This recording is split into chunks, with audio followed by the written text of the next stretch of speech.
My name is Maria. I come from a small town in the south of Spain. My home was a quiet place where you could hear the birds in the morning and where the sun painted everything in a warm golden color. I grew up there with my mother and my younger brother. Even though my home was beautiful, I always dreamed of traveling to other countries. I wanted to learn new languages and meet new people. Especially, I wanted to learn English. English sounded beautiful to me, like a gentle river flowing. When I listened to people speak in English, it felt soft and calm. But I did not speak English. I knew only a few words, nothing more. This is the story of how I learned it. One morning in early spring, I decided to visit a nearby city. I was sitting on a train. The sky was blue and the sun was shining through the train window. I felt excited and nervous. I was traveling alone. Two men were sitting across from me. They were speaking English with each other.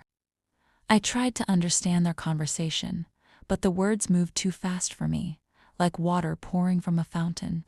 I only understood very little. I knew some simple phrases because I had learned a small amount in school, but I was shy. I wanted to talk to them, but I was afraid that I would say something wrong. My heart was beating fast. I wanted to speak, but my mouth felt heavy. After a few minutes, I told myself that if I wanted to learn, I needed to try. So I took a deep breath and said, "Hello." The men looked at me and smiled kindly.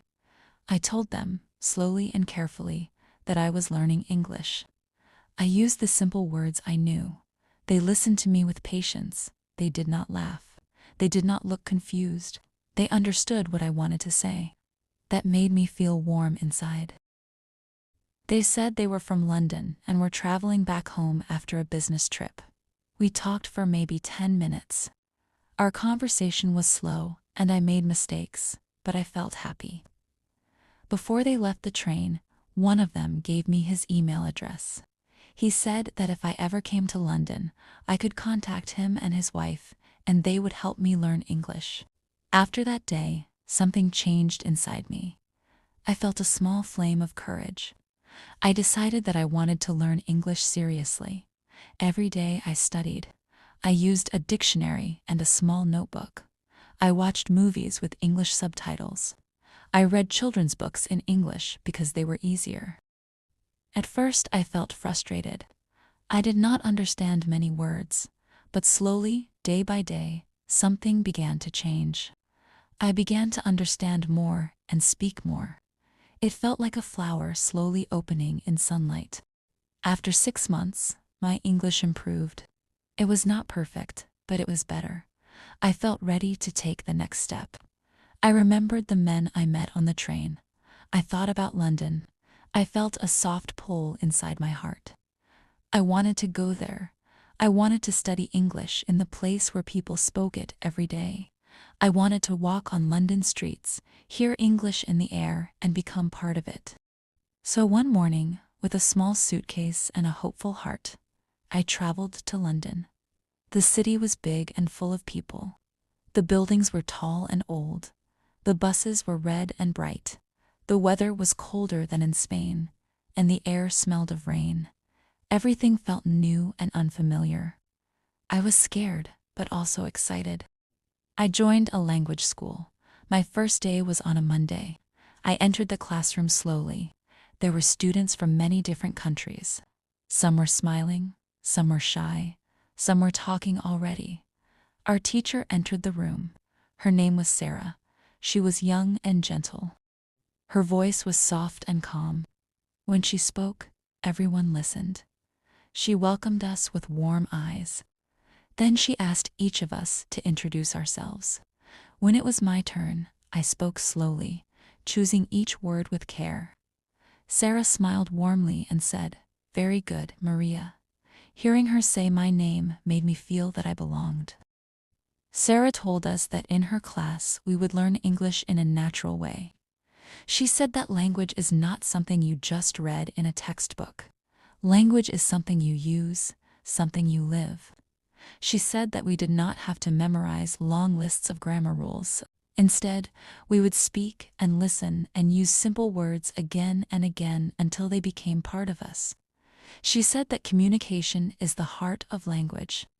I liked this idea very much because I always felt confused when reading grammar books, but I loved talking to people.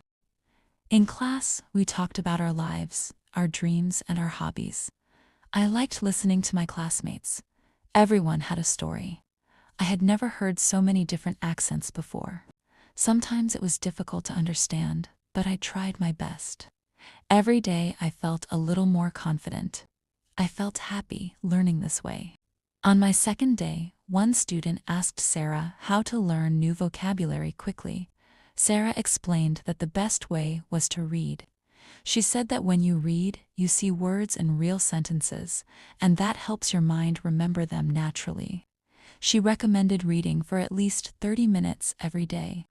She said it must be something we truly enjoy reading, not something boring. So after class, I went to a small bookstore and found a simple novel written in English. I read a few pages every night before bed. Whenever I found a word I didn't know, I looked it up in a dictionary, but I did not try to memorize it. I just continued reading. After some time, I noticed that I remembered many words without trying. They simply stayed in my mind.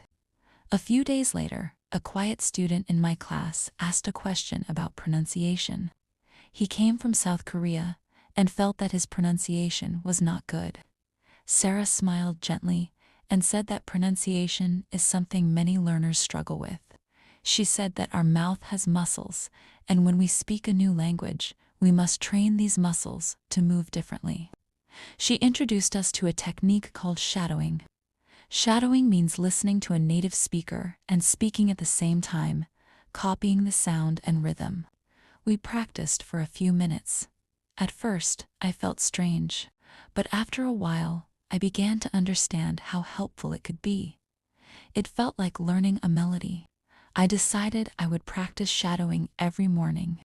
One afternoon, I went to the reception of the school and asked if there were any sports activities.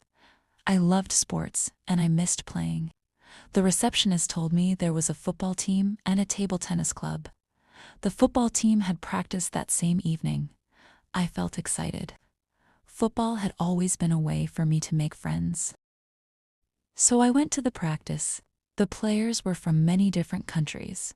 When we played, we did not need many words. Our movements spoke for us. I felt at home again. After the practice, I sat with some of the players and drank tea. We laughed and talked. I felt warmth in my heart. I was building a new life. The next day, we had a new student in class, named Isabella. She came from Italy and she spoke English beautifully. She was calm and graceful when she spoke. Sarah asked where she learned such good English. Isabella said she learned it at home by practicing every day. She read a lot, she used shadowing, and she used another technique, thinking aloud. Thinking aloud means speaking your thoughts in English, even when you are alone. It trains your mind to think in English instead of your native language. At first, she said, it was strange, but after some weeks, it became natural. When she met an English speaker, she did not have to translate. Her thoughts were already in English. That idea felt powerful to me. I wanted to try it too. So that night, in my small room in London, I began to think aloud. My sentences were simple, like a child's. I said things like, I am in London now. I want to learn. I can speak. I am improving. It felt strange at first, but I kept doing it. Slowly, it became easier. It felt like I was watering seeds in my mind. Soon, I got a job in a small cafe near my school.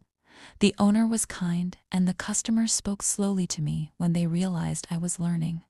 I served coffee and tea and small pastries. I listened to conversations. I tried to speak whenever I could. I made mistakes every day, but every day I learned something new. Time passed gently. My days were filled with learning, working, reading, shadowing, thinking aloud, playing football, and talking to new friends. Little by little, my world became bigger. I felt changes inside me. I felt that I was becoming someone new, someone braver, someone who could speak and share and understand. One evening, after work, I walked along the river. The city lights reflected in the water. The wind was cool. I sat on a bench and looked at the river.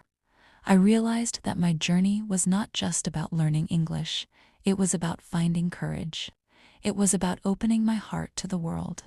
It was about believing that I could grow. Now when I look back, I remember the girl on the train who said hello even though she was scared. That one small moment changed everything. That one small word opened the door to a new life. To learn every day. I still read, I still shadow, I still think aloud, and I still believe that the most beautiful thing in life is to keep growing. I am grateful for every person who spoke to me, who listened to me, who helped me, and I am grateful for that small flame of courage that I found inside Maisel. If this English learning story helped you, then do not forget to subscribe my YouTube channel, English XDays. Keep watching, keep learning, keep growing. Thanks for watching.